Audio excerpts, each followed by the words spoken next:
ये परफेक्शनाइज का वॉल्यूम 9 में हम लोग पहुंच चुके हैं। वॉल्यूम 9 का हम लोगों ने बिहार खत्म किया 2 वीडियो में, और हम लोगों ने 2 वीडियो में हम लोगों ने नेशनल करंट अफेयर्स को समाप्त किया है। आज हम लोग इंटरनेशनल करंट अफेयर्स पे पहुंच गए हैं। तो चलिए इसको समाप्त करते हैं। ठीक है, 32-33 प्रश्न है। कोशिश रही कि एक वीडियो में आपकी क्लासेस हो जाए। ठीक है, बाकी आप प्ले लिस्ट विजिट कीजिए। पहले के सारे करंट अफेयर्स को वहीं पे अपलोड कर दिया गया है। ठीक है, पहला क्वेश्चन आप देखोगे तो बर्ड फ्लू से है। ठीक है, तो बर्ड फ्लू का टीका उपलब्ध कराने वाला पहला देश होगा फिनलैंड। ठीक है, तो बर्ड फ्लू का टीका उपलब्ध कराने वाला पहला देश कौन सा बन गया है? तो फिनलैंड। क्या बताएंगे? तो फिनलैंड जो है सबका बर्ड फ्लू का टीका उत्पन्न फिनलैंड। करने वाला पहला देश बन गया है। ठीक है, ध्यान रखना है। ठीक है, बर्ड फ्लू की बात करेंगे तो इस वायरस को कहते क्या है? तो H5N1 कहते हैं। क्या बोलते हैं? H5N1 कहते हैं। ठीक है, क्या बोलते हैं? स्वाइन फ्लू का क्या होता है? स्वाइन फ्लू का क्या होता है? H1N1। H1N1 होता है। ठीक है, बहुत अच्छे बच्चे। ठीक है, तो स्वाइन फ्लू का होता है H1N1 होता है। बर्ड फ्लू की बात करें तो H5N1 होता है। ठीक है, तो बर्ड फ्लू का पहला टीका कौन सा देश उपलब्ध कराएगा अपने नागरिकों को? तो फिनलैंड कराएगा। ठीक है, और इसका उद्देश्य होगा मनुष्यों में बर्ड फ्लू फैलने के खतरे को कम करना है। H5N1 एक अत्यधिक संक्रामक वायरस है जो घरेलू व जंगली दोनों पक्षी को प्रभावित करता है। यह बर्ड फ्लू का क्या बनता है? कारण बनता है। हाल ही में ऑस्ट्रेलिया में बर्ड फ्लू का पहला मानव मामला सामने आया, जबकि मैक्सिको में पहली मृत्यु भी हुई है। ठीक है, ये भी आपको ध्यान में रखना है। ठीक है, मोदी जी ऑन रॉक, तो प्रधानमंत्री नरेंद्र मोदी को रूस का सर्वोच्च नागरिक सम्मान दे दिया गया है। ठीक है, तो तीसरी बार प्रधानमंत्री बनने के बाद ये नरेंद्र मोदी की द्विपक्षीय यात्रा है। पहली द्विपक्षीय यात्रा जहां वे 22वें भारत रूस वार्षिक शिखर सम्मेलन में शामिल हुए। इस शिखर सम्मेलन का उद्देश्य दोनों देशों के बीच में रणनीतिक साझेदारी, ठीक है, मतलब स्ट्रेटेजिक पार्टनरशिप को विशेष रूप से सामरिक भू राजनीतिक तनाव के परिप्रेक्ष्य में मजबूत करना है। यहाँ प्रधानमंत्री नरेंद्र मोदी ने रूस के सर्वोच्च नागरिक सम्मान, जिसका नाम क्या है? Order of the Saint Andrew the apostle. ठीक है, ये क्या पोस्टल। है? रूस का सम्मान, ये सबसे बड़ा नागरिक सम्मान है जो कि मोदी जी को सम्मानित किया गया। ठीक है, तो रूस के सर्वश्रेष्ठ नागरिक सम्मान से किनको सम्मानित किया गया? तो मोदी जी को सम्मानित किया गया है, order of the Saint Andrew and apostle. ठीक है, प्रधानमंत्री की 2 दिवसीय रूस यात्रा के दौरान भारत और रूस के बीच में 9 समझौता ज्ञापन जैसे एमओयू पे हस्ताक्षर हुए। ध्यान में रखना है, इनमें व्यापार बढ़ाना, राष्ट्रीय मुद्राओं का उपयोग करने, व्यापार समझौते करना तथा उत्तर दक्षिण परिवहन गलियारे जैसे, ठीक है, उत्तर दक्षिण नॉर्थ साउथ, ठीक है, कॉरिडोर के बारे में भी बातचीत हुई, ताकि नए मार्गों के माध्यम से व्यापार को बढ़ाया जा सके। सुरक्षा और रक्षा के बारे में भी बातें हुई। एक्सआईपी आरटी की रिपोर्ट के अनुसार रूस 45% हिस्सेदारी के साथ भारत की शीर्ष हथियार आपूर्तिकर्ता बना हुआ है। तो रूस अभी इतने संकट में है, लेकिन फिर भी जो भारत की जो डिमांड है उसको कम नहीं कर रहा। फिर भी 45% जो है हमारी डिमांड जो होता है अभी भी हमारी रूस से पूरा हो रही है। उसके बाद हमारे पास कौन है? तो रूस के बाद हमारे पास फ्रांस है जो कि 29%। अमेरिका की बात करें, 11% हिस्सेदारी के साथ भारत के सबसे बड़े रक्षा का आपूर्ति करता है। ठीक है, अमेरिका रिप्लेस कर सकता है रूस को, लेकिन रूसी सामान से ठीक दोगुना महंगा अमेरिकी डिफेंस के समान होते हैं, इसलिए अमेरिका से हम लोग कुछ खरीद नहीं पाते क्योंकि बहुत ही ज्यादा कॉस्टली होते हैं। ठीक है, समझ रहे हैं ना? जस्ट लाइक आईफोन की तरह महंगे होते हैं, इसलिए हम लोग नहीं ले पाते। बाकी रूसी जो आर्म्स है वो अच्छे भी होते हैं और सस्ते भी होते हैं, इसलिए हम लोग का डिपेंडेंस की बात करेंगे तो रूस पे ज्यादा है। इसे भी आप ध्यान में रखना। द्विपक्षीय व्यापार को लेकर क्या बात हुई? तो द्विपक्षीय व्यापार को लेकर बात हुई से भाई साहब, भारत और रूस 2030 तक आपसी व्यापार को 100 बिलियन अमेरिकी डॉलर तक बढ़ाएंगे। ठीक है, तो 100 बिलियन अमेरिकी डॉलर तक बढ़ा देंगे 2030 तक। वित्त वर्ष 2021-22 में 13 बिलियन डॉलर के साथ रूस भारत का 25वां सबसे बड़ा व्यापारिक साझेदार है। मतलब बहुत कम व्यापार होता है रूस के साथ, कहेंगे तो 25वां सबसे बड़ा व्यापारिक साझेदार, मात्र 13 बिलियन का व्यापार होता है। हम कोशिश कर रहे हैं, ठीक है, 2030 तक इसको बढ़ा के 100 बिलियन अमेरिकी डॉलर करें। भारत में रूस का कुल निवेश की बात करें, 14 बिलियन डॉलर भारत में रूस का कुल निवेश है, जिसमें एस्सार ऑयल के लिए रोसनेफ्ट द्वारा किया गया 13 बिलियन डॉलर का निवेश भी शामिल है। ठीक है, तो 14 बिलियन टोटल है। और रोसनेफ्ट की बात करेंगे, रूसी कंपनी है जो कि ऑयल के क्षेत्र में इंडिया इन्वेस्ट करती है, उसका अकेले 13 डॉलर है। ठीक है, तो मात्र नॉर्मल व्यापार की बात करेंगे छिटपुट, तो मात्र 1 बिलियन डॉलर का, जो कि एक चिंता का विषय है। वित्तीय वर्ष फिनेंशियल 23-24 की बात करेंगे तो पर द्विपक्षीय व्यापार अब अपने अपने अब तक के उच्चतम स्तर 65.70 प्रति डॉलर तक पहुंच गया है। ठीक है, तो ये भी आपको ध्यान में रखना है। तो वृद्धि तो हो रहा है लेकिन फिर भी बहुत कम है। रूस अपनी सेना में सहायक स्टाफ के रूप में काम करे सभी भारतीयों को रिहा करने पर सहमत है। ठीक है, तो रूस अपनी सेना में सहायक स्टाफ के रूप में काम कर रहे सभी भारतीयों को रिहा करने पर सहमत हो गया। रूस ने रूसी सेना में सहायक स्टाफ के रूप में काम कर रहे भारतीय नागरिकों की शीघ्र रिहाई और घर वापसी सुनिश्चित करने की भारत की मांग पर सहमति जताई। ऐसा माना जा रहा है कि करीब 2 दर्जन भारतीयों को यूक्रेन के खिलाफ युद्ध लड़ने के लिए मजबूर किया जा रहा है। ठीक है, तो इस बात को भारतीय विदेश मंत्रालय के द्वारा उठाया गया है और उसके बाद ध्यान में रखना है, तो इन चीजों को मतलब क्या किया जा रहा है, तो अब जाके भारतीय जो लोग जो है जो कि वहाँ पे सपोर्ट स्टाफ के तौर पे काम कर रहे हैं उनको भारत भेजने की बात हो गई है। बांग्लादेश कोलंबो सुरक्षा सम्मेलन का 5वां सदस्य बना। बहुत इंपॉर्टेंट क्वेश्चन है। कोलंबो सुरक्षा सम्मेलन होता है, ठीक है, तो बांग्लादेश उसका 5वां सदस्य बन गया है। तो कोलंबो सुरक्षा सम्मेलन से प्रश्न बन सकता है। इसके 4 मेंबर पहले से थे, कौन कौन थे, तो भारत है, श्रीलंका है, मॉरिशस है, मालदीव है। ठीक है, इसमें 5वां सदस्य जो शामिल हुआ बांग्लादेश शामिल हुआ। ठीक है, तो कोलंबो सुरक्षा सम्मेलन के अंतर्गत मॉरिशस द्वारा वर्चुअल रूप से आयोजित 8वां उपराष्ट्रीय सुरक्षा सलाहकार बैठक के दौरान बांग्लादेश इसका 5वां सदस्य बना। ठीक है, तो कोलंबो सुरक्षा सम्मेलन ध्यान में रखना 5वां सदस्य बन गए। भारत, श्रीलंका, मॉरिशस और मालदीव शामिल है। ठीक है, सीएससी में कौन शामिल है, तो सीएससी में कौन शामिल है, ठीक है, तो ध्यान में सीएससी, सॉरी, तो इसमें कौन कौन शामिल है, तो भारत है, श्रीलंका है, मॉरिशस है और मालदीव है। और 5वां देश कौन सा बन गया है, तो 5वां देश की बात करेंगे तो बांग्लादेश बन गया। इसको आपको ध्यान में रखना चाहिए। साथ में एक चीज और भी ध्यान में रखिए, सेशल जो है इसका मतलब क्या, ऑब्जर्वर स्टेट है। ठीक है, पर्यवेक्षक राज्य के तौर पर सेशल को दर्जा दिया गया है। कोलंबो सुरक्षा सम्मेलन एक क्षेत्रीय सुरक्षा समूह, इसे 2011 में द्विपक्षीय हिंद महासागर की समुद्री सुरक्षा समूह के रूप में गठित किया गया था। तो 2011 में इसकी क्या हुई थी, स्थापना हुई थी। बैठक में 2023-24 के लिए सीएससी की गतिविधियों के रोड मैप की प्रगति के पिछली बैठकों में लिए गए निर्णयों की समीक्षा भी की जाएगी। ठीक है, तो 2011 में इसकी स्थापना हुई थी। अब जाकर क्या बन गया है, तो अब जाकर आपको ध्यान में रखना है इसके जो सदस्यों की संख्या टोटल कितनी हो गई है, तो 5 हो गई। ठीक है, कौन कौन है, तो फिर से एक बार रिपीट कर रहा हूँ नाम, बार बार रिपीट कर रहा हूँ क्योंकि इंपॉर्टेंट है। ठीक है, इसमें भारत है, श्रीलंका है, मॉरिशस है, मालदीव है और 5वां सदस्य की बात करेंगे तो इसमें कौन होगा, तो बांग्लादेश। और बेलारूस ने 90 दिवसीय वीजा मुक्त व्यवस्था शुरू की है। ठीक है, हालांकि इसके देश में जाएगा कौन, बेलारूस ने एक नई वीजा मुक्त व्यवस्था की घोषणा की जिसके तहत 35 यूरोपीय देशों के नागरिकों को प्रतिवर्ष 90 दिनों तक देश में रहने की अनुमति होगी।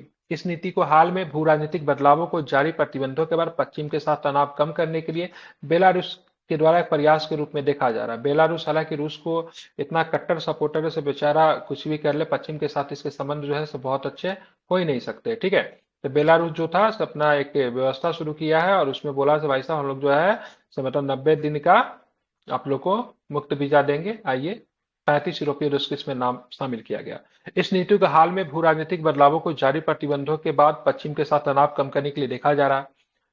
इससे पहले इन यात्रियों को 30 दिनों तक रुकने की अनुमति थी। वे केवल बेलारूस के मिन्स्क हवाई अड्डे के माध्यम से ही प्रवेश कर सकते, मिन्स्क कैपिटल है उसका। यह पॉलिसी 31 दिसंबर 2024 तक क्या होगा, वैध होगा।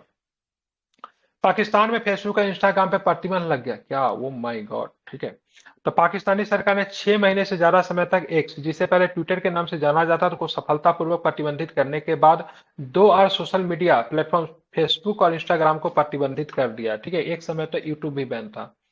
यह प्रतिबंध उच्च न्यायपालिका पूर्व प्रधानमंत्री इमरान खान की पाकिस्तान तहरीक इंसाफ, जिसको पीटीआई कहते हैं, ठीक है, और शक्तिशाली सैन्य प्रतिष्ठान के बीच में चल रही खींचाताना के बीच में लगाया गया। ठीक है ना, पीटीआई का संघर्ष किससे हो रहा है, तो मिलिट्री से हो रहा है। पाकिस्तान सरकार ने सांप्रदायिक हिंसा को बचने के लिए ऐसा निर्णय किया, उसने इंस्टाग्राम और फेसबुक को बैन कर दिया है। ठीक है, अब आते हैं जिम्बाब्वे संयुक्त राष्ट्र जल सम्मेलन में शामिल हो गया। कौन शामिल होगा, जिम्बाब्वे की बात करेंगे तो संयुक्त राष्ट्र जल सम्मेलन में शामिल हो गया। ठीक है, जिम्बाब्वे आधिकारिक तौर पे 1992 में ट्रांस बाउंड्री जल मार्गों के संरक्षण और उपयोग पर संयुक्त राष्ट्र जल सम्मेलन में शामिल हो गया। जिम्बाब्वे इस संधि का 54वां देश होगा। ठीक है, 54वां देश होगा। इस अभियान पर हस्ताक्षर करने वाला 11वां अफ्रीकी देश होगा।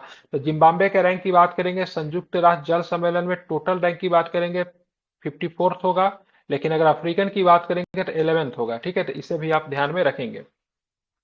जबकि आइवरी कोस्ट 10वें अफ्रीकी देश के रूप में संयुक्त राष्ट्र जल सम्मेलन में शामिल हुआ है। ठीक है, तो 11वां अफ्रीकी देश की बात करें जिम्बाब्वे है और आइवरी कोस्ट की बात करेंगे 10वां है। ठीक है, संयुक्त राष्ट्र जल सम्मेलन 1992 हेलसिंकी में अपनाया गया, 1996 से लागू है। ठीक है, तो 1992 में इसको अपनाया गया था संयुक्त राष्ट्र, ठीक है, जल सम्मेलन। ठीक है, 1992 में, लेकिन इसको लागू कब से करते हैं तो 1996 से इसको लागू करते हैं, इसको भी आप लोग ध्यान में रखेंगे, ठीक है। हाँ, जिम्बाब्वे ने अंतर्राष्ट्रीय जल मार्गों के गैर नौवहन उपयोग के कानून पर 1997 के कन्वेंशन को भी स्वीकार कर लिया है। यह सम्मेलन साझा जल संसाधनों के तहत सतत प्रबंधन, संघर्ष की रोकथाम और क्षेत्रीय एकीकरण को भी मतलब क्या करता है, तो बढ़ावा देता है, ठीक है। भारत और ब्रिटेन की बात करेंगे तो संयुक्त प्रौद्योगिकी सुरक्षा पहल की शुरुआत की है। भारत ब्रिटेन प्रौद्योगिकी सुरक्षा पहल का समन्वय दोनों देशों के राष्ट्रीय सुरक्षा सलाहकारों एनएसए की बात करेंगे के द्वारा किया गया। तो भारत और ब्रिटेन के संयुक्त प्रौद्योगिकी सुरक्षा पहल की मतलब दोनों ने साथ शुरू किया है, ठीक है। इसका उद्देश्य क्या है, तो इसका उद्देश्य राष्ट्रीय सुरक्षा और आर्थिक विकास में प्रौद्योगिकी के बढ़ते महत्व को स्वीकार करते हुए अपनी रणनीतिक साझेदारी को मजबूत करना। ब्रिटेन और भारत ने दूरसंचार, महत्वपूर्ण खनिजों, अर्धचालकों, कृत्रिम बुद्धिमत्ता, क्वांटम, जैव प्रौद्योगिकी और उन्नत सामग्रियों के तहत प्रौद्योगिकियों के विभिन्न क्षेत्रों में अपने सहयोग को मजबूत करने पर भी सहमति व्यक्त की है। साझेदारी का उद्देश्य अनुसंधान एवं विकास को बढ़ाना, व्यापार और निवेश को बढ़ाना तथा इन क्षेत्रों में सर्वोत्तम प्रथाओं को भी साझा करना है, ठीक है। तो मेनली जैव प्रौद्योगिकी को लेकर ब्रिटेन और भारत ने सुरक्षा को देखते हुए साझेदारी की है। इसको व्यापार में, सुरक्षा में, ठीक है, टेक्नोलॉजी को बढ़ावा देने में उपयोग किया जाएगा। बिम्स्टेक देशों के सुरक्षा प्रमुखों की चौथी वार्षिक बैठक म्यांमार में संपन्न हुआ, ठीक है। तो बिम्स्टेक देशों के सुरक्षा प्रमुखों की चौथी वार्षिक बैठक कहाँ पे हुई, तो म्यांमार में हुआ, ठीक है। तो बिम्स्टेक के सदस्यों ने सुरक्षा प्रमुखों की चौथी वार्षिक की बैठक म्यांमार के नेपिता में हुआ। नेपिता उसका कैपिटल है, ठीक है, ध्यान रखना है। इसमें राष्ट्रीय सुरक्षा सलाहकार अजीत डोभाल ने भारतीय प्रतिनिधिमंडल का नेतृत्व किया था। बिम्स्टेक में जो हुआ है, जो चौथा वार्षिक बैठक जो हुआ है, ठीक है, सुरक्षा प्रमुखों का कहाँ पे हुआ है, तो नेपिता में हुआ, म्यांमार में, ठीक है। यहाँ पे भारत की तरफ से कितने पार्टिसिपेट किया, तो भारत की तरफ से पार्टिसिपेट करना एनएसए थे, हमारे नेशनल सिक्योरिटी एडवाइजर, ठीक है। यह बैठक सदस्य देशों के समक्ष आने वाली आम सुरक्षा चुनौतियों के निपटने के लिए महत्वपूर्ण पहलों की रणनीति बनाने और समन्वय स्थापित करने के लिए बुलाई गई थी।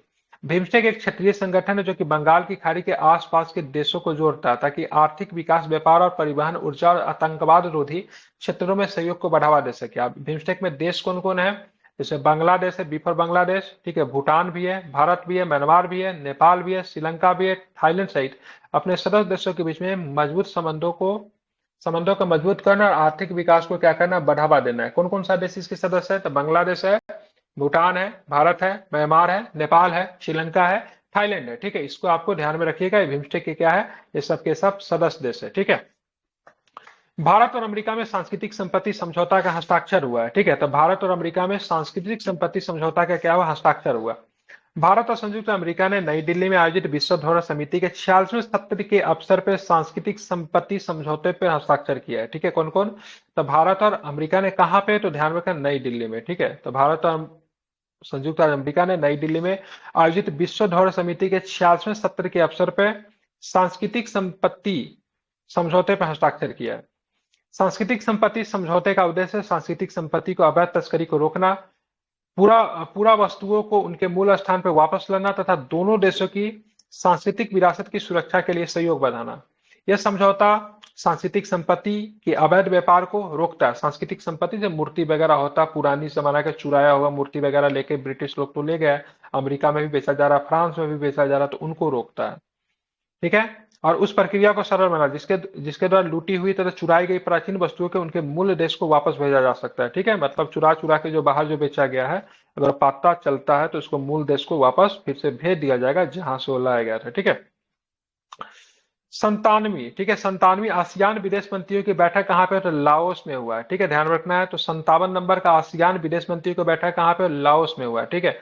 तो दक्षिण पूर्व एशियाई राष्ट्रों के विदेश मंत्रियों की 97वीं बैठक कहाँ पे, लाओस की राजधानी भाई बियांग कब से हो गया, बियांग है उसकी राजधानी, वियंतियाने, लाओस की हाँ तो वियंतियाने, बियांग, ठीक, वियंतियाने लिखता ठीक है। तो ध्यान रखना। तो अब यहाँ पे बात करते हैं ये जो आसियान देश में कौन कौन आते हैं, तो म्यांमार है, लाओस है, वियतनाम है, कंबोडिया है, थाईलैंड है, मलेशिया है, सिंगापुर है, इंडोनेशिया है, ब्रुनई है, फिलीपींस है, ठीक है। तो ध्यान रखें, इसमें टोटल सदस्य देशों की संख्या की बात करेंगे तो 10 देश इसमें आते हैं, ठीक है। कितने देश है, लाओस है, वियतनाम है, 10 ही है ना भाई, 10 ही आते हैं। लाओस है, वियतनाम है, कंबोडिया, म्यांमार है, थाईलैंड है, मलेशिया है, सिंगापुर है, इंडोनेशिया है, ब्रुनई है, फिलीपींस है, भारत इसका सदस्य नहीं है। तो आसियान देशों की विदेश मंत्री की बैठक कहाँ पे हुई, तो लाओस में संपन्न हुई है, यह भी आपको ध्यान में रखना।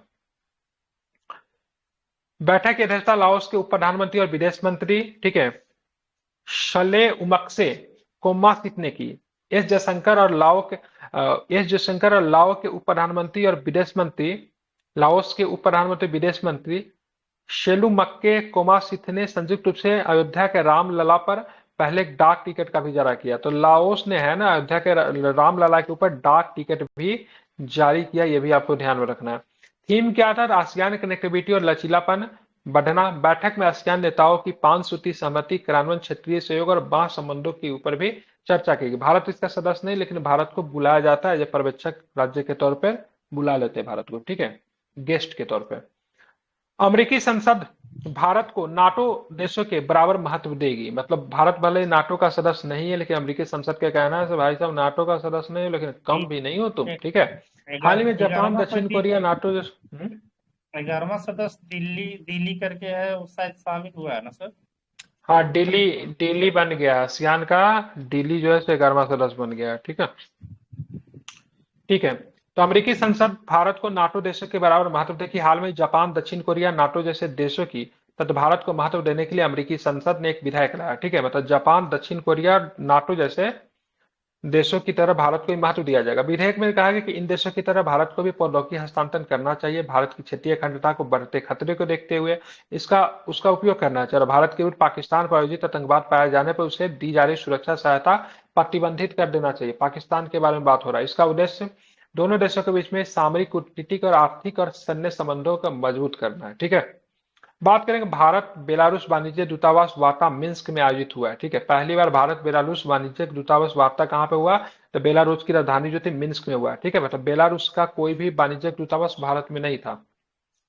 इसमें बेलारूस में भारतीय छात्रों के कल्याण और दोनों देशों के बीच पर्यटन को बढ़ावा देने सहित विभिन्न प्रकारों के वाणिज्यिक दूतावास संबंधी मुद्दों पर भी बात हुई है, ठीक है। हंगरी की बात करेंगे, जिसकी राजधानी बुडापेस्ट है। हंगरी बना यूरोपीय संघ परिषद का अध्यक्ष बन गया, ठीक है। तो यूरोपियन संघ परिषद का अध्यक्ष कौन बना? हंगरी बन गया, ठीक है।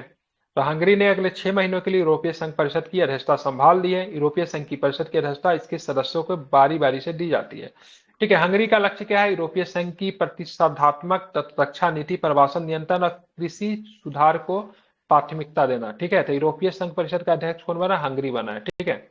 मिर्गी नियंत्रण के लिए दुनिया का पहला मस्तिष्क प्रत्यारोपण हुआ है, ठीक है। ध्यान रखना, मिर्गी जो होती है किसको अफेक्ट करती है? मिर्गी किसको अफेक्ट करती है, क्या बताओगे? माइंड को, सेंट्रल नर्वस सिस्टम। तंत्रिका तंत्र को, ठीक है। किसको? तंत्रिका तंत्र को, ठीक है। यूनाइटेड किंगडम के ओरान नोल्सन दुनिया के पहले व्यक्ति है जिन्हें मिर्गी के दौरे को नियंत्रित करने के लिए डिजाइन किया गया मस्तिष्क प्रत्यारोपण किया गया। क्या नाम है इनका? ओरान नोल्सन, यूके के हैं, ठीक है। यह प्रत्यारोपण डीप ब्रेन स्टिमुलेशन डिवाइस के नाम से भी जाना जाता है, ठीक है। ध्यान में रखना, इस डिवाइस को उड़ान की खोपड़ी के नीचे लगाया गया। यह डिवाइस मस्तिष्क के गहरे तक विद्युत संकेत भेजती है, जिससे दौरे कम आते हैं। मिर्गी एक मस्तिष्क रोग है जिसे तंत्रिका कोशिकाएं ठीक से संकेत नहीं देती है, यही मैंने बोला, तंत्रिका तंत्र को इफेक्ट करता है, जिसके कारण दौरे पड़ते हैं, ठीक है, बिल्कुल। तो बेलारूस एससीओ का 10वां पूर्ण सदस्य बन गया है, ठीक है। तो शंघाई सहयोग संगठन, जिसको हम लोग बोलते हैं एससीओ, राष्ट्रध्यक्ष की परिषद में 24वीं बैठक काजाकिस्तान के अस्ताना में हुई। इंपॉर्टेंट है, ध्यान में रखना है, ठीक है। कहाँ पे एससीओ की बैठक कहाँ पे हुई है? तो काजाकिस्तान के अस्ताना में हुई है, ठीक है। 10वां सदस्य पूर्ण सदस्य किसे बना दिया गया है? तो बेलारूस को बना दिया गया, ये भी आपको ध्यान में रखना है। इस बैठक में भारत का प्रतिनिधित्व क्या किया? तो वन एंड ओनली जयशंकर साहब, ठीक है। अधिक जानकारी हम लोग जान लेते हैं। तो सबसे पहले एससीओ की स्थापना कब हुई थी? तो एससीओ का स्थापना 2001 में हुई थी। कहाँ पे हुई थी? शंघाई में हुई थी, ठीक है। 6 देश ध्यान में रखेंगे उस समय थे। पीपुल्स रिपब्लिक ऑफ चाइना, जिसको पीआरसी के तौर पे जानते हैं, काजाकिस्तान की बात करेंगे, किर्गिस्तान की बात करेंगे, रूस की बात करेंगे, ताजिकिस्तान की बात करेंगे, उज्बेकिस्तान के द्वारा की गई थी, ठीक है।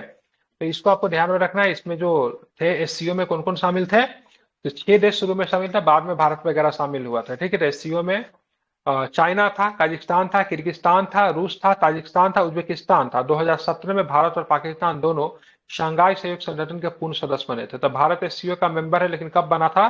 तो 2017 में बना था, ठीक है। अभी जाके किसे शामिल किया गया है? तभी जाके बेलारूस को शामिल कर दिया गया, ये भी आपको ध्यान में रखना है, ठीक है। अब शंघाई सहयोग संगठन में चीन है, भारत है, काजाकिस्तान है, किर्गिस्तान है, रूस है, पाकिस्तान है, ताजिकिस्तान है, उज्बेकिस्तान है, ईरान और बेलारूस दोनों समेत 10 सदस्य हो गए, ठीक है। तो ईरान और बेलारूस को मिलाकर कितने सदस्य हो गए? तो टोटल 10 सदस्य हो गए। भारत कब इसका मेंबर बना था? 2007 में बना था।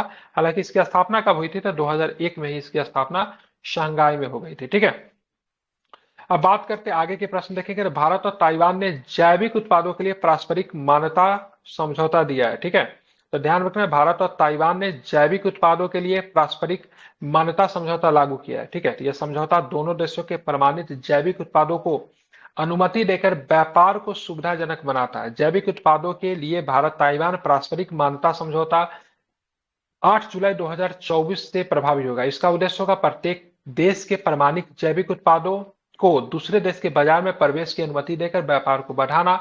भारत की कृषि एवं प्रसंस्कृत खाद्य उत्पाद निर्यात विकास प्राधिकरण एपीडा और ताइवान की कृषि खाद्य एजेंसी इस ऐतिहासिक समझौते के लिए क्रमशः क्रियान्वयन एजेंसियां है।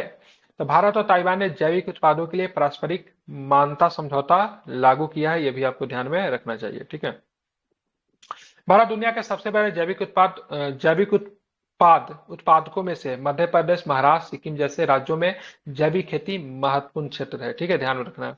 भारत और रूस 2030 तक द्विपक्षीय व्यापार को $100 बिलियन तक करने के लक्ष्य पे बात हुई है। इसकी घोषणा मोदी जी वगैरह ने की है। तो जस्ट हम लोगों ने पढ़ा भी था थोड़े पहले, लेकिन फिर से रिपीट करवा दे रहा हूँ। भारत और रूस ने 2030 तक $100 बिलियन के द्विपक्षीय व्यापार लक्ष्य को प्राप्त करने के लिए आर्थिक सहयोग के रणनीतिक क्षेत्रों को विकसित करने की पहल की घोषणा की है। इस पहल की घोषणा मॉस्को में प्रधानमंत्री नरेंद्र मोदी और राष्ट्रपति व्लादिमीर पुतिन के बीच में वार्षिक शिखर सम्मेलन के 22वें संस्करण के बाद की गई। चर्चाओं में व्यापार संतुलन के गैर ट्रैफिक बाधाओं को कम करना, भारत यूरेशियन आर्थिक संघ मुक्त व्यापार क्षेत्र की संभावना को तलाशना है, भारत बढ़ते समुदाय के लिए सेवाएं सुगम बनाने की मदद के लिए कजान और ठीक है यकातेरिनबर्ग में 2 नए वाणिज्यिक दूतावास भी खोलेगा। कजान में भी खोलेगा, तो एकातेरिनबर्ग में भी खोलेगा। वर्तमान में भारत का मॉस्को में दूतावास है तथा सेंट पीटर्सबर्ग और व्लादिवोस्टोक में वाणिज्यिक दूतावास है। तो मतलब 3 दूतावास तो है, लेकिन 2 और भी खोलने की बात चल रही है। ठीक है, तो भारत और रूस के बीच में जो व्यापार है उसको बढ़ाकर $100 बिलियन करना है। कब करना है? तो 2030 तक करना है। ठीक है, इसको आपको ध्यान में रखना है। सुल्तान इब्राहिम सिकंदर की बात करेंगे, मलेशिया के नए राजा बन गए। ठीक है ना, मलेशिया के नए राजा का नाम क्या है? तो सुल्तान इब्राहिम सिकंदर। कुलालंपुर के राष्ट्रीय महल के पारंपरिक धूमधाम के साथ सुल्तान इब्राहिम सिकंदर को मलेशिया के 17वें राजा के रूप में ताज पहनाया गया। ठीक है, मलेशिया में 13 राज्य है, जिनमें से 9 राज्यों में शाही परिवार का प्रभाव है। तो मलेशिया में कितने राज्य है? 13 है, जिसमें 9 राज्य में आपको शाही ठीक है, ध्यान रखना है, परिवार का प्रभाव आपको देखने को मिलेगा। इस प्रणाली के अनुसार इन 9 राज्यों में से 5 वर्ष की अवधि के लिए राजा नियुक्त किया जाता है। ठीक है, मतलब एक्सचेंज होते रहता है।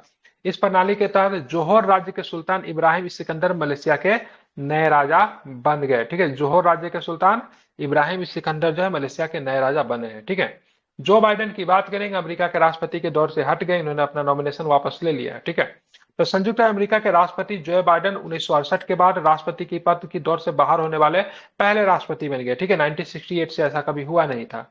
बाइडेन ने चुनाव में डेमोक्रेटिक पार्टी के उम्मीदवार के रूप में कमला हैरिस का समर्थन कर दिया है। तो भाई साहब, कमला चुनाव लड़ेगी, मैं तो चला सोने। ठीक है, इसको आपको ध्यान में रखना है। जोसेफ रॉबिनेट बाइडेन संयुक्त राज्य अमेरिका के 46वें राष्ट्रपति है। कमला हैरिस इनके दौरान क्या थी? तो वाइस प्रेसिडेंट थी। ठीक है, बांग्लादेश में आरक्षण विरोधी प्रदर्शन शुरू हो गया है और इसको देखे शेख हसीना को मतलब देश छोड़ के भागना भी पड़ गया। ठीक है, तो बांग्लादेश में सरकारी नौकरियों में 30% कोटा की वापसी का विरोध करते हुए छात्रों को कोटा विरोधी प्रदर्शन किया गया। ठीक है, 30% आरक्षण किसको दिया जाता है? उन्होंने जो कि मुक्ति बाहिनी के जो पोता जो थे, जो कि बांग्लादेश को पाकिस्तान को आजादी दिलाने में हेल्प की थी, जिसको मुक्ति बाहिनी कहते थे, उनके जो रिलेटिव्स थे, उनके जो बच्चे थे, उनके जो पोता पोती जो थे, उनको दिया जाता था। ठीक है, तो इसी को लेकर विरोध हुआ था। बांग्लादेश के छात्र पाकिस्तान की आजादी के लिए लड़ने वालों के साथ ही उनके बच्चों और पोतों पोतियों के लिए भी सरकारी नौकरी में 30% कोटा वापस करने के विरोध कर रहे थे। इस आंदोलन के कारण वहां के प्रधानमंत्री उच्चतम न्यायालय के न्यायाधीश को अपने पद से इस्तीफा देना पड़ा। ठीक है, तो प्रधानमंत्री या उच्चतम न्यायालय के न्यायाधीश दोनों को अपने पद से इस्तीफा देना पड़ा। आगे प्रधानमंत्री ने तो इस्तीफा नहीं दिया था, डायरेक्ट देश छोड़ के भाग गई थी। चीन ने दुनिया की पहली carbon fibre high speed train का अनावरण किया। तो चीन ने दुनिया का पहली carbon fibre high speed train का क्या किया था? अनावरण किया था। ठीक है, ध्यान रखना, इस मेट्रो का नाम क्या रहेगा? एस्टोर्वो 1.0 है। इसे चीन की किंगदाओ शहर में पेश किया गया। इसका मुख्य लक्ष्य प्रदर्शन से समझौते किए बिना यथासंभव हल्के वाहनों को परिचालन करना। यह योजना बनाई गई कि कार्बन फाइबर ट्रेन 87 मील प्रति घंटे की गति तक पहुंच जाएगी और नियमित स्टील ट्रेनों की तुलना में 7% कम ऊर्जा का उपयोग करती है। तो दुनिया का पहला फाइबर हाई स्पीड ट्रेन किसने लॉन्च किया? तो वन एंड ओनली चीन ने लॉन्च किया है। ठीक है।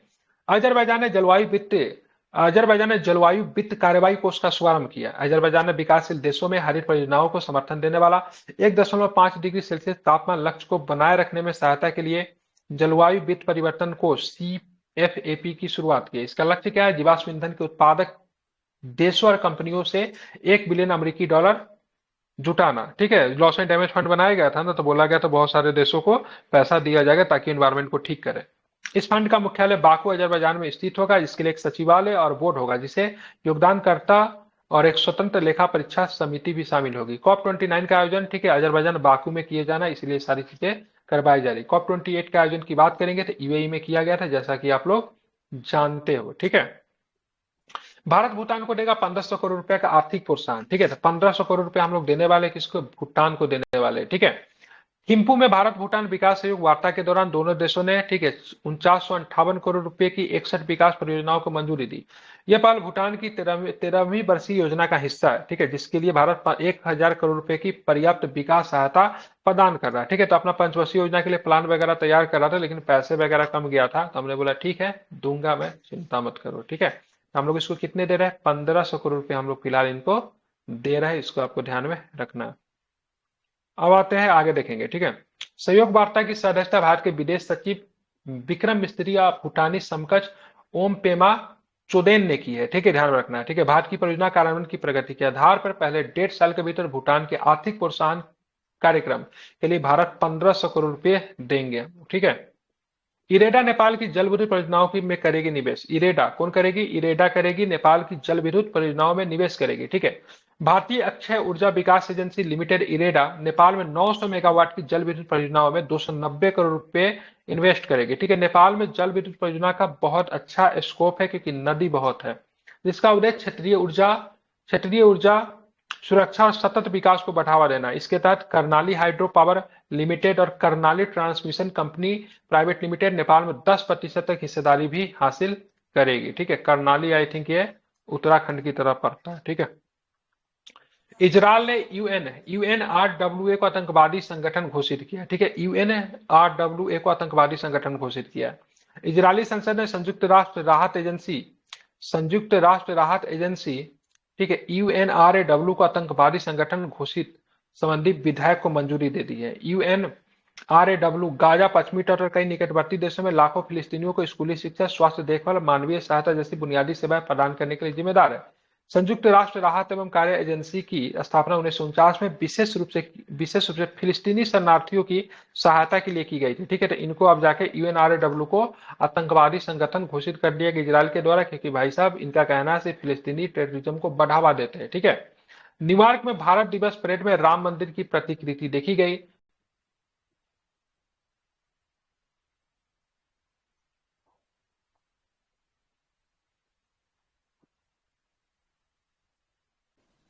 हेलो, आवाज आ रही क्या? हेलो, आ रही है। आ रही है सर। लाइट चली गई, आवाज आ रही क्या? जी सर आ रही है। आ रही है। हेलो, क्लियर नहीं आ रही है मोबाइल सर। नेटवर्क से कनेक्ट करना पड़ेगा। मोबाइल नेटवर्क से कनेक्ट करना पड़ेगा। 1 मिनट रुक जाए आप लोग।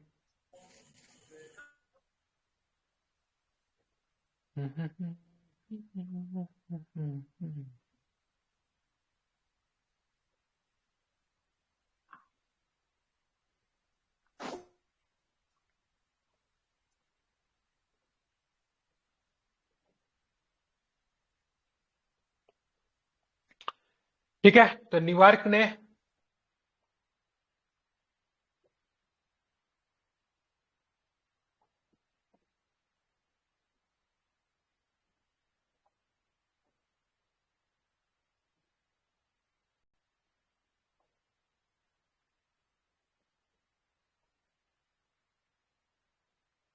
इस 27 स्ट्रीट तक चलती है। इसका आयोजन भारतीय संघ महासंघ के द्वारा किया जाता है। उत्तर प्रदेश के अयोध्या में पारंपरिक नागर शैली में भव्य राम मंदिर का निर्माण किया गया है। ठीक है, तो न्यूयॉर्क के भारत दिवस परेड में राम मंदिर की प्रतिकृति देखने को मिली। ठीक है, सिंगापुर में एफएटीएफ को पूर्ण अधिवेशन संपन्न हुआ, फाइनेंशियल एक्शन टास्क फोर्स। ठीक है, सिंगापुर में, तो सिंगापुर में आयोजित एफएटीएफ के पूर्ण अधिवेशन में भारत की पारस्परिक मूल्यवान रिपोर्ट को स्वीकार किया गया, जिसने भारत को नियमित अनुवर्ती श्रेणी में रखा गया। ठीक है, एफएटीएफ ने धन शोधन और आतंकवादी वित्त पोषण से उत्पन्न होने वाले जोखिमों को कम करने के लिए भारत के द्वारा किए गए प्रयासों को भी मान्यता दी गई है, यह भी आपको ध्यान में रखना है। ठीक है, भारत ब्रिटेन फ्रांस, ठीक है, भारत ब्रिटेन फ्रांस इटली और अन्य G20 देशों के समूह में शामिल होगा, जिन्हें वित्तीय कार्यवाही कार्यबल द्वारा नियमित अनुवर्ती श्रेणी प्रदान की गई। ठीक है, एफएटीएफ की बात फाइनेंशियल एक्शन टास्क फोर्स होता है, स्थापना 1998 में हुई थी। मतलब टेररिज्म को बढ़ावा देने के लिए फंड वगैरह अगर किया जाता है तो वैसे देशों पे ध्यान रखती है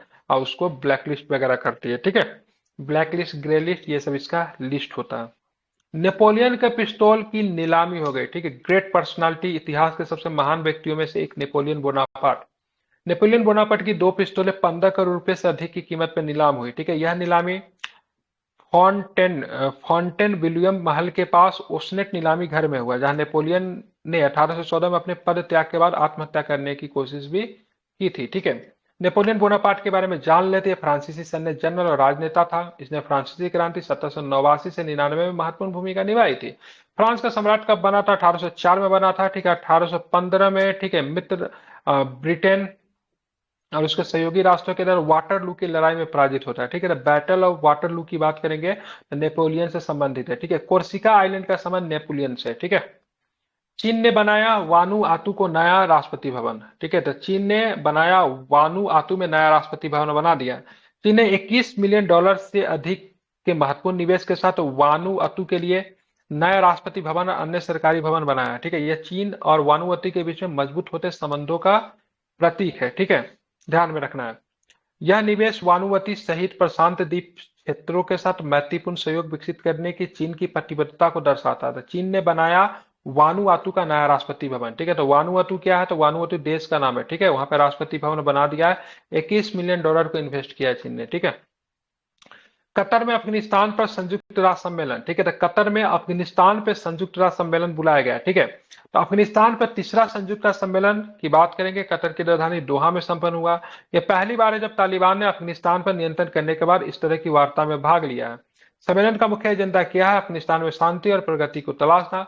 संयुक्त राष्ट्र सम्मेलन का आयोजन कई लक्ष्यों के साथ किया, जैसे अफगानिस्तान में शांति को बढ़ावा देना, महिला अधिकार, लड़कियों की शिक्षा, मानवाधिकार मुद्दे से निपटना आदि। ठीक है, तो अफगानिस्तान को लेकर जो संयुक्त राष्ट्र का जो सम्मेलन हुआ, कहाँ पे हुआ? तो ध्यान में रखना है।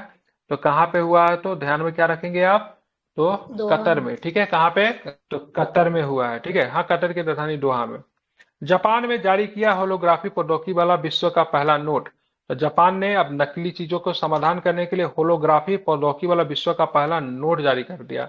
यह तकनीक ऐतिहासिक हस्तियों के चित्रों को 3D में घूमते हुए भ्रम पैदा करती है, जो एक प्रमुख जालसाजी विरोधी उपाय के रूप में काम करती है।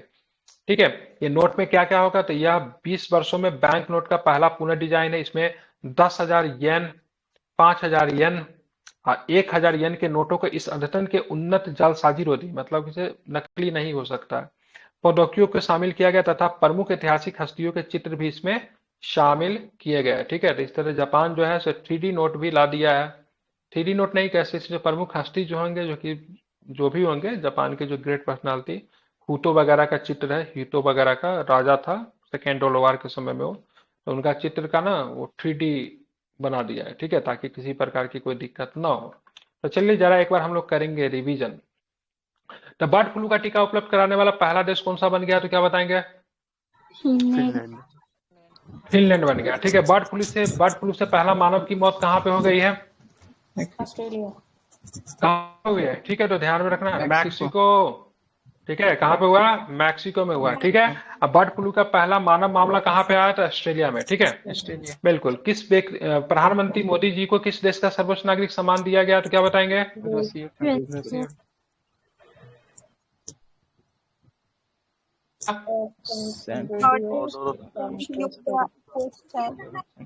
Saint Andrew the apostle. ठीक है, ध्यान में रखना है। ठीक है, बिल्कुल। भारत जो है से रूस पे डिफेंस के मामले में कितने % हमारी डिपेंडेंसी है? 45। क्या बताएंगे? 45%। 45%। ठीक है, बहुत अच्छे बच्चे। ठीक है, आगे चलेंगे। रूस अपनी सेना में सहायक स्टाफ के रूप में काम करे, सभी भारतीयों को रिहा करने पे मंजूर। कितने भारतीय थे? तो करीब 2 दर्जन भारतीय जो थे वहां पे थे। ठीक है। बांग्लादेश कोलंबो सुरक्षा सम्मेलन का क्या देश बन गया, क्या बताएंगे? 5वां देश है। कोलंबो सुरक्षा सम्मेलन में कितने देश है शामिल पहले से, तो क्या बताएंगे? 4 है। ठीक है, कौन कौन देश है? भारत है, श्रीलंका है, मॉरिशस है और मालदीव है। ठीक है, बिल्कुल मालदीव। ठीक है, बात के 90 दिवसीय वीजा मुक्त व्यवस्था किस देश ने शुरू की है? बेलारूस। पहले कितने दिन का था? इससे पहले 30 दिन का। 30 दिन का था। ठीक है, कितने दिन का? 30 दिन का था। ठीक है, ध्यान में रख। अब आते हैं, पाकिस्तान ने किस 2 सोशल नेटवर्किंग साइट कर दिया है? Instagram, Facebook. इंस्टाग्राम।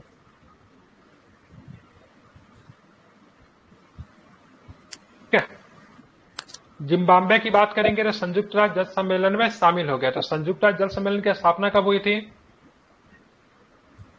1992 से हुई थी। लागू कब से है? तो 96 से है। जिम्बाब्वे संधि पे हस्ताक्षर करने वाला कैवा देश है?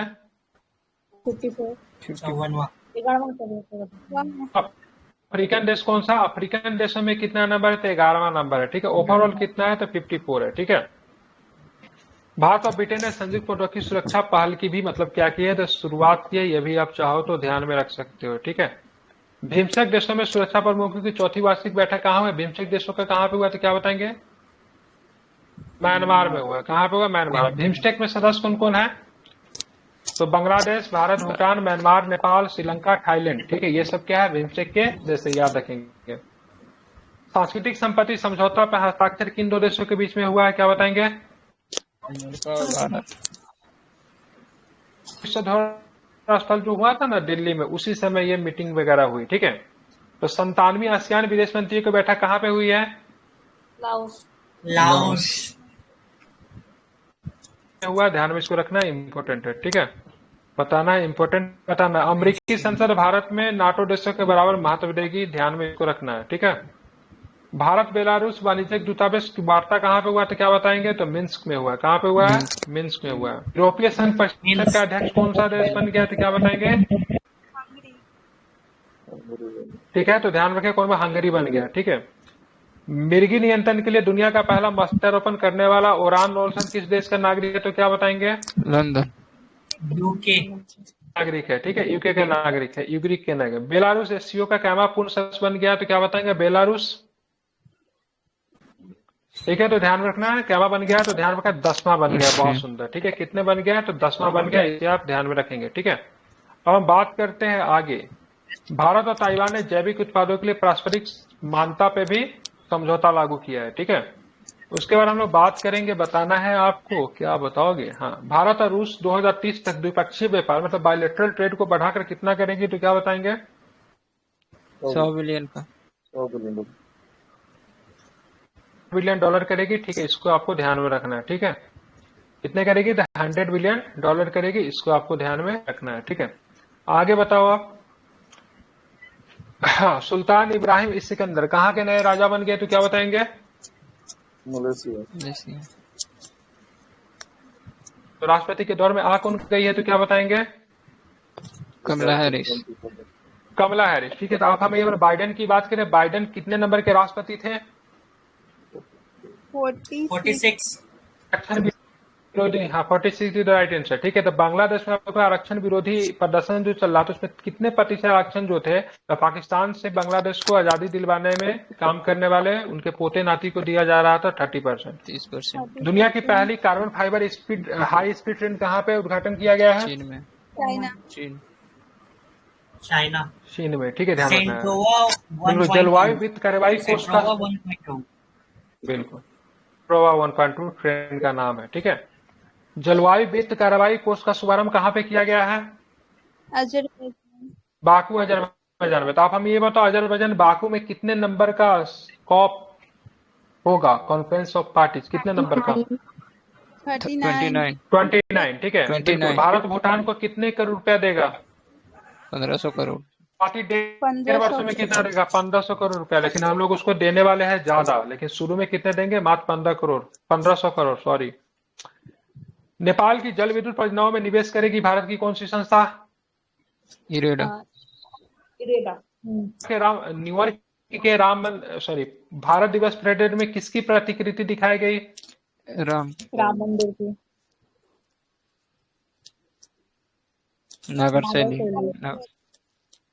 सर ठीक है। एफएटीएफ का पूर्ण अधिवेशन कहाँ पे संपन्न हुआ, तो क्या बताएंगे? सिंगापुर। ठीक है, ध्यान रखें कहाँ पे हुआ, तो सिंगापुर। इसको आपको ध्यान में रखना है, इंपॉर्टेंट है, भूलेंगे तो नहीं। बताना, नेपोलियन के पिस्तौल की नीलाम की गई। नेपोलियन फ्रांस का सम्राट कब बना था? 1804 में बना था। ठीक है, कब बना था? 1804 में। 1815 में किस युद्ध में पराजित हो गया? तो बैटल ऑफ वाटरलू। ठीक है, बिल्कुल।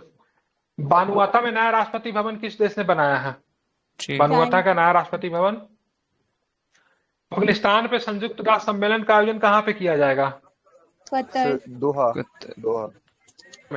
हो गया। ठीक है, तो होलियोग्राफी प्रौद्योगिकी वाला विश्व का पहला नोट किसने जारी किया है? जापान। किसने जारी किया? जापान ने जारी किया है। ठीक है, बिल्कुल। आज मैं आप लोग को लगता है थका दिया, नहीं पढ़ा के, सोच रहे हूँ कितना पढ़ाएंगे। ठीक है, तो ऐसा करो कल आज व्यवस्था पढ़ के आना। ठीक है।